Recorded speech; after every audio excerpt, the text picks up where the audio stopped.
હવે વાત કરીએ સુરેન્દ્રનગરની કે જે નર્મદા કેનાલની અધૂરી કામગીરીને પગલે ખેડૂતોમાં રોષ ભભૂક્યો છે।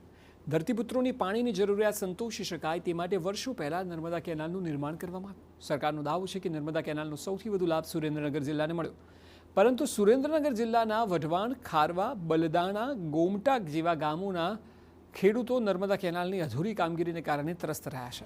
ખેડૂતોનો આરોપ છે કે 15 વર્ષ પહેલા બનેલી નર્મદા કેનાલ માત્ર શોભાના ગાંઠિયા સમાન બની છે, કારણ કે કેનાલમાં બાવળ અને જાડી ઝાખરા ઉગી નીકળ્યા છે, તો ક્યાંક કેનાલની હાલત જર્જરિત થયેલી જોવા મળે છે, જેના કારણે 500 એકર જેટલી જમીન હવે બિનઉપજાઉ થતી જાય છે અને ખેડૂતો રોકડિયા પાકનું વાવેતર કરવા મજબૂર બન્યા છે।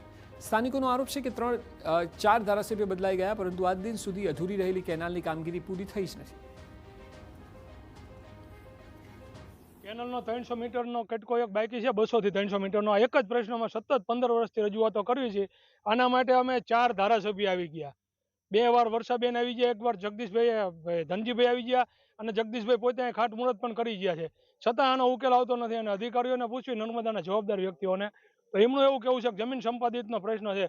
હવે જમીન સંપાદિત તો આખા વડા મોટા 2 રાજ્ય હોવારી જો આવી જતી હોય અને એક 200 મીટર જમીન સંપાદિતનો પ્રશ્ન એ કંઈ સરકાર માટે પ્રશ્ન ન કહેવાય।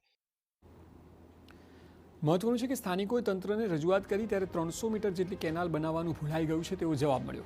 પાણી માટે વલખા મારતા ખેડૂતો કેનાલની અધૂરી કામગીરી પૂર્ણ કરીને પાણી છોડવા માટે માંગ કરી રહ્યા છે, પરંતુ તંત્ર ગાઢ નિંદ્રામાં હોય તેવો ઘાટ ઘડાયો, જેના પરિણામે સ્થાનિક ખેડૂતોમાં ભારે રોષ છે અને તેમણે પાણી માટે ઉગ્ર આંદોલનની ચીમકી ઉચ્ચારી છે। સાથે જ વહેલી તકે કેનાલની કામગીરી પૂર્ણ થાય તેવી માંગ ઉઠી છે। જો આ કાર્યવાહી નહીં કરે તો અમારે નો છૂટકે આંદોલન કરવું પડશે। અમે કલેક્ટરને રજૂઆત કરશું, રસ્તા રોકો આંદોલન અમે કરશું। આ ખરેખર ખેડૂતને અન્યાય થાય છે।